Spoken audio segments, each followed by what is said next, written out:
Защо да използваме ваксата за краища на осмо?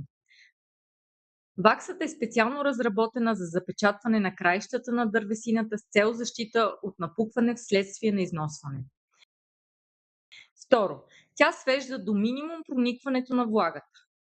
Трето, предпазва в дълбочина, тъй като абсорбира в капилярите на дървото. И четвърто, намалява значително свиването, разширяването и отделянето на екстракти от дървесината.